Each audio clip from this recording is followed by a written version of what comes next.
ഞാൻ എപ്പോഴും പറയാറുണ്ട്, മുസ്ലിം ലീഗ് എന്ന് പറയുന്ന രാഷ്ട്രീയ സംഘടന ഇന്ത്യ രാജ്യത്ത് നിരവധി രാഷ്ട്രീയ പ്രസ്ഥാനങ്ങൾ ഉണ്ടെങ്കിലും ആ രാഷ്ട്രീയ പ്രസ്ഥാനങ്ങളിലൊക്കെ താരതമ്യം ചെയ്തു നോക്കുമ്പോൾ ഇന്ത്യൻ യൂണിയൻ മുസ്ലിം ലീഗ് എന്നും മുന്നിൽ നിൽക്കുന്നു. ഏറ്റവും കൂടുതൽ കാരുണ്യ പ്രവർത്തന രംഗത്ത് സദാ സന്നദ്ധമായ ഒരു പാർട്ടി ഇന്ത്യയിലുണ്ടെങ്കിൽ അതിൻ്റെ മുന്നിൽ നിൽക്കുന്നത് ഇന്ത്യൻ യൂണിയൻ മുസ്ലിം ലീഗാണ് എന്ന് നമുക്ക് എവിടെയും പറയാൻ വേണ്ടി പറ്റും. ഞാൻ എപ്പോഴും പറയാറുണ്ട്, മുസ്ലിം ലീഗിന് 2 സ്വർണ്ണ ചിറകുകളുണ്ട്. ഒരു സ്വർണ്ണ ചിറക് ബൈത്തുർ റഹ്മയാണ്, മറ്റൊരു സ്വർണ്ണ ചിറക് CH സെന്ററാണ്.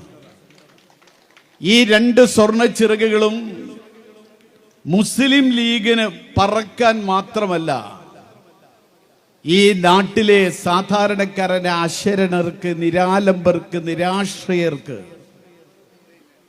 അവർക്ക് സാന്ത്വനമേകാൻ, അവരെ പരിലാളിക്കാൻ, അവരെ ചേർത്തുപിടിക്കാൻ ഒരു വലിയ, ഇന്ന് കഴിഞ്ഞ ആഴ്ചയിൽ ഞാൻ നമ്മുടെ CH സെന്റർ, തിരുവനന്തപുരത്തെ CH സെന്ററിൽ മുനീർ വിളിച്ച് CH സെന്ററിൽ സന്ദർശിച്ചു. അവിടെ മാസങ്ങളായിട്ട് രോഗികൾ താമസിക്കുകയാണ്. കൊല്ലത്തുള്ള ഒരു അരവിന്ദാക്ഷേട്ടനെ ഞാൻ പരിചയപ്പെട്ടപ്പോൾ അദ്ദേഹം എത്ര മാസമായി താമസിക്കുന്നു എന്ന് ചോദിച്ചപ്പോൾ 6 മാസം കഴിഞ്ഞു. അദ്ദേഹത്തിന് കൊച്ചു പേരക്കുട്ടിക്ക് ക്യാൻസർ രോഗം ബാധിച്ചിട്ട് അവിടെ കിടക്കുക. സൗജന്യമായ താമസം, സൗജന്യമായ ഭക്ഷണം ഒക്കെ നൽകിക്കൊണ്ട് ഇത്രമാത്രം കരുണയുള്ള, ദയയുള്ള, കനിവുള്ള, വെണ്മയുള്ള, ഉണ്മയുള്ള ഒരു പ്രവർത്തനം നടത്താൻ മുസ്ലിം ലീഗിന് സാധിക്കുന്നു എന്ന് പറയുന്നത് മാത്രമല്ല, ഞാനിപ്പോ കഴിഞ്ഞ ദിവസങ്ങളിൽ നിലമ്പൂർ നിയോജക മണ്ഡലം കമ്മിറ്റി ഇസ്മായിലിന്റെയും അതേ ഇസ്മായിൽ മുത്തേടത്തിന്റെയും ഇക്ബാൽ മാസ്റ്ററുടെയൊക്കെ നേതൃത്വത്തിൽ ഈ നമ്മുടെ ഏറ്റവും അതിസാധാരണക്കാരായ ഭിന്നശേഷിക്കാരുടെ കുടുംബ സംഗമമാണ്. ആ കുടുംബ സംഗമത്തിൽ ഞാൻ പങ്കെടുത്തു 4 ദിവസം മുൻപ് ചുങ്കത്രയിൽ വെച്ച്.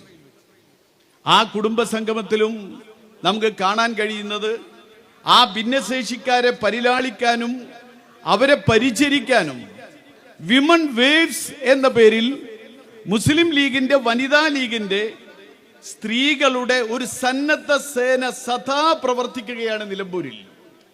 അവരെ എങ്ങനെയാണ് അഭിനന്ദിക്കേണ്ടതെന്ന് എനിക്കറിയില്ല.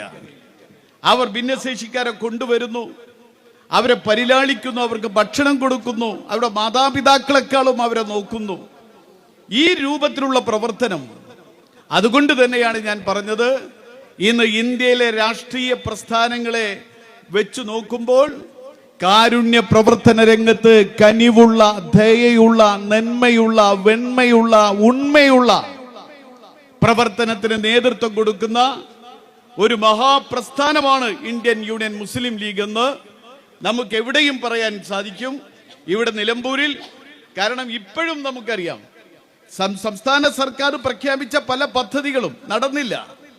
നിലമ്പൂരിന് വേണ്ടി റീബിൽഡ് നിലമ്പൂർ എന്ന പേരിൽ ഒരു വലിയ പദ്ധതി പ്രഖ്യാപിച്ചു. ആ പദ്ധതി എന്തായി എന്ന് പോലും ഈ നാട്ടുകാർക്ക് ആർക്കും അറിയില്ല, കവളപ്പാറ ദുരന്തത്തിൽ. പക്ഷേ യാഥാർത്ഥ്യമായത് പലപ്പോഴും ഇവിടെ മുസ്ലിം ലീഗും അതേപോലെ KMCCയും ഇൻഖാസും ഒക്കെ നടത്തിയ പ്രവർത്തനങ്ങളാണ്. ആ പ്രവർത്തനങ്ങളെ എങ്ങനെയാണ് അഭിനന്ദിക്കേണ്ടതെന്ന് എനിക്കറിയില്ല.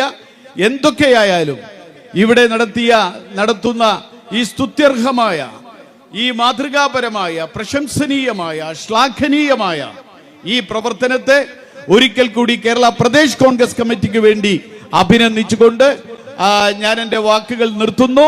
ഇനിയും കൂടുതൽ കൈകളിലേക്ക് ഈ സഹായം എത്തിക്കാൻ, ഇനിയും കൂടുതൽ ആളുകളെ ചേർത്തു പിടിക്കാൻ അതിനുള്ള അവസരങ്ങളും ഇതിന്റെ പ്രവർത്തകർക്ക് അതിനുള്ള ആയുസ്സും ഒക്കെ നൽകട്ടെ എന്ന് പടച്ചതമ്പുരാനോട് പ്രാർത്ഥിച്ചുകൊണ്ട് നിർത്തുന്നു. നന്ദി, നമസ്കാരം.